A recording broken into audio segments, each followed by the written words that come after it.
Back to this channel easy PGD. जैसा कि thumbnail से ही आपको पता चल गया होगा कि आज हम एक कंपेयर वीडियो बनाने वाले हैं। Diploma in translation Hindi to English and vice versa का कोर्स बहुत सारी यूनिवर्सिटीज़ प्रोवाइड करते हैं, जैसे कि IGNOU, Bangalore university, Kurukshetra university, Rajarshi Tandon open university, Nalanda open university, Odisha state open university, etcetera etcetera. लेकिन आज हम स्पेशली 3 यूनिवर्सिटीज के अंदर कंपेयर करेंगे कि किसमें ये कोर्स करना ज़्यादा फायदेमंद होगा। इग्नू के इस कोर्स के बारे में मैंने डिटेल्स में पिछले वीडियो में डिस्कस किया है। अगर आपने अभी तक उस वीडियो को देखा नहीं है तो प्लीज़ चेक कर सकते हैं। अभी हम सबसे पहले कुरुक्षेत्र यूनिवर्सिटी के इस कोर्स के बारे में बात करेंगे। कुरुक्षेत्र यूनिवर्सिटी में इग्नू के जैसा ही इस कोर्स का नाम post graduate diploma in translation है। यहाँ पर आप जनवरी और जुलाई सेशन में से किसी भी सेशन में एडमिशन ले सकते हो और इस कोर्स में एडमिशन लेने का मिनिमम क्वालिफिकेशन ग्रेजुएशन है। अभी बात करते हैं इसमें कितने पेपर्स हैं। इसमें टोटल 4 पेपर्स हैं, 3 थ्योरी पेपर है और एक प्रोजेक्ट है, जबकि इग्नू में 5 पेपर्स होते हैं। 4 थ्योरी के पेपर होते हैं और एक प्रोजेक्ट होता है। यहाँ 3 थ्योरी के पेपर के 3 असाइनमेंट्स आपको दिए जाते हैं जो कि 20 मार्क्स के होते हैं और एग्ज़ाम होता है वो 80 मार्क्स का होता है। और जो प्रोजेक्ट होता है उसमें 60 मार्क्स का आपको ट्रांसलेशन करना होता है, 40-50 पेज का। आप खुद चूज कर सकते हो कि आपको हिंदी टू इंग्लिश करना है या फिर इंग्लिश टू हिंदी करना है। जो भी आप चूज करोगे उसी हिसाब से आपको ट्रांसलेशन करना होता है और उसके बाद एक वाइवा होता है। मुझे लगता है इस हिसाब से इग्नू से कुरुक्षेत्र यूनिवर्सिटी में कोर्स करना ज़्यादा फायदेमंद रहेगा, क्योंकि यहाँ पे चूँकि कम पेपर से आपको इस कोर्स के लिए भी कम टाइम देना पड़ेगा और आपको ज़्यादा टाइम मिलेगा अपने ट्रांसलेटर जॉब की प्रिपरेशन करने के लिए। तो अब बात करते हैं कि इसके सिलेबस में क्या क्या है।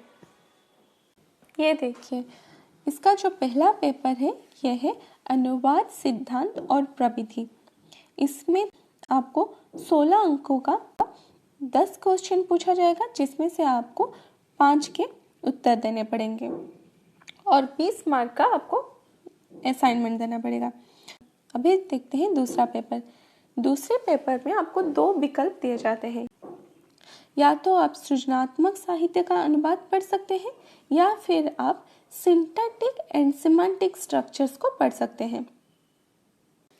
आप अपने हिसाब से चूज कर सकते हैं। इसमें भी 16 अंकों का 10 क्वेश्चन आते हैं, जिनमें से आपको 5 क्वेश्चंस को अटेम्प्ट करना पड़ता है। थर्ड पेपर में व्यावहारिक अनुवाद है। इसमें भी वही सेम 16 अंकों का 10 क्वेश्चन आता है और उसमें से आपको 5 क्वेश्चंस करने पड़ते हैं। और लास्ट में फोर्थ पेपर आपका प्रोजेक्ट है, जिसका नाम है अनुवाद प्रबंध। इसमें आपको इंग्लिश टू हिंदी या Hindi to English 40 to 50 pages का ट्रांसलेट करना पड़ता है और उसके बाद 40 अंक का मौखिक परीक्षा यानी वाइवा होता है। तो इस हिसाब से क्वेश्चन पैटर्न को भी अगर देखा जाए तो इग्नू के क्वेश्चन पैटर्न के हिसाब से यहाँ पर ज़्यादा इजी रहेगा, क्योंकि वहाँ पे क्वेश्चंस में बहुत ज़्यादा वेराइटी है। इस वजह से बहुत बच्चों का बैग भी लग जाता है, लेकिन यहाँ पे मार्क ज़्यादा रखना इजी रहता है।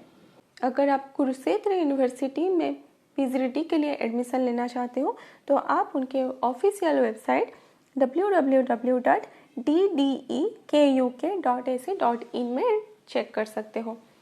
कुरुक्षेत्र यूनिवर्सिटी में पीजीडी करने का बस एक ही डिसएडवांटेज है और वो है कि आपको इस कोर्स को करने के लिए हरियाणा जाना पड़ेगा। कहने का मतलब ये है कि आपको अपने असाइनमेंट, प्रोजेक्ट और एग्ज़ाम के लिए कुरुक्षेत्र यूनिवर्सिटी जाना पड़ेगा।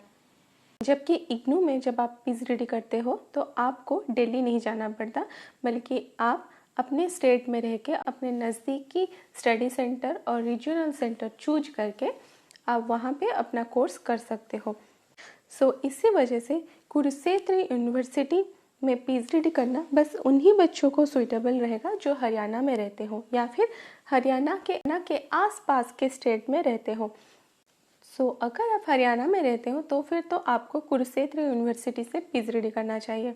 लेकिन अगर आप किसी दूसरे स्टेट से हो तो आपको इग्नू से ही पीजीडी करना चाहिए। चलिए अभी हम बात करेंगे ओडिशा स्टेट ओपन यूनिवर्सिटी यानी OSOU के इस कोर्स के बारे में। यहाँ इस कोर्स का नाम diploma in functional Hindi and translation है, यानी प्रयोजनमूलक हिंदी और अनुवाद में डिप्लोमा। इनका ऑफिशियल वेबसाइट www.osou.ac.in है। यहाँ पर भी आप जनवरी और जुलाई सेशन में एडमिशन ले सकते हो। यहाँ इस कोर्स को ज्वाइन करने के लिए एलिजिबिलिटी क्राइटेरिया +2 पास और इक्विवेलेंट है। इसका मतलब अगर आप +2 पास किए हो या 12 पास किया है तो आप इस कोर्स को कर सकते हो। इसका एडमिशन फी 4400 है। इस कोर्स का time limit minimum 1 year and maximum 4 years है, यानी अगर आप 1 साल में इस कोर्स को कंप्लीट नहीं कर पाते हो तो आपको और भी 3 साल दिया जाता है इस कोर्स को कंप्लीट करने के लिए। सबसे अच्छी बात है कि यहाँ पर सेमिस्टर के हिसाब से ये कोर्स है, या 1 ईयर का 2 सेमिस्टर होता है। फर्स्ट सेमिस्टर में पढ़ाई करोगे, एग्ज़ाम दोगे, फिर दूसरे सेमिस्टर का पढ़ाई करोगे, एग्ज़ाम दोगे। इससे फ़ायदा ये होता है कि आपको एग्ज़ाम का प्रेशर नहीं रहता है। सेमिस्टर वाइज एग्ज़ाम हमेशा ही ईयरली एग्ज़ाम से बेहतर होता है। तो चलिए अभी बात करते हैं कि इसमें कितने पेपर्स हैं। यहाँ टोटल 8 पेपर्स हैं। फर्स्ट सेमेस्टर में 4 पेपर है और सेकेंड सेमेस्टर में 4 पेपर है। फर्स्ट सेमेस्टर के 4 पेपर थ्योरी पेपर्स है और सेकेंड सेमेस्टर में 3 थ्योरी के पेपर है और एक प्रोजेक्ट है। तो चलिए इसके सिलेबस को देखते हैं। फर्स्ट सेमेस्टर में आपको हिंदी भाषा के विविध प्रायोगिक रूप, हिंदी भाषा का संवैधानिक स्वरूप, कार्यालयीन हिंदी के विविध प्रयोग और सूचना प्रौद्योगिकी एवं कंप्यूटर का प्रयोग पढ़ना पड़ेगा। एवं दूसरे सेमेस्टर में अनुवाद का सैद्धांतिक स्वरूप, अनुवाद का प्रायोगिक पक्ष और पत्रकारिता पढ़ना पड़ेगा। और इसके साथ आपको प्रोजेक्ट करना पड़ेगा। प्रोजेक्ट के पेपर में आपको दिया जाएगा ट्रांसलेशन करने के लिए, आप उसे सबमिट करोगे, उसके बाद आपका एक वाइवा होता है और वही फाइनल होता है। अगर आप यहाँ इस कोर्स में ज्वाइन होना चाहते हो तो आप इनके ऑफिशियल वेबसाइट में जाके इसके बारे में चेक कर सकते हो। OSOU से पीजीडी करने का भी बस एक ही डिसएडवांटेज है और वो है कि आपको इस कोर्स को करने के लिए उड़ीसा जाना पड़ेगा, क्योंकि इसमें दो सेमिस्टर्स हैं तो 2 एग्ज़ाम्स होंगे। फिर असाइनमेंट, प्रोजेक्ट सबके लिए आपको यूनिवर्सिटी जाना पड़ेगा। तो अगर आप उड़ीसा से हो तब तो आपके लिए यहीं पर ही पीजीडी करना बेस्ट रहेगा। लेकिन अगर आप उड़ीसा से बाहर किसी स्टेट में रहते हैं तो आपके लिए मे बी ये पॉसिबल नहीं होगा कि आप 1 साल में 2-3 बार उड़ीसा आके यूनिवर्सिटी विजिट करें। तो इस केस में इग्नू ही आपके लिए बेस्ट रहेगा। सो बेसिकली अगर आप हरियाणा से हो तो आपको कुरुक्षेत्र यूनिवर्सिटी से करना चाहिए। अगर आप ओडिशा से हो तो आपको OSU से करना चाहिए। लेकिन अगर आप किसी दूसरे स्टेट से हो तो आपको इग्नू से ही करना चाहिए, क्योंकि इग्नू जितना फ्लेक्सिबल है और कोई भी यूनिवर्सिटी इतना फ्लेक्सिबल नहीं है। इग्नू आपको ये फैसिलिटी प्रोवाइड करता है कि आप अपने स्टेट में रह के ही अपने नज़दीकी स्टडी सेंटर से इस कोर्स को कर सकते हो।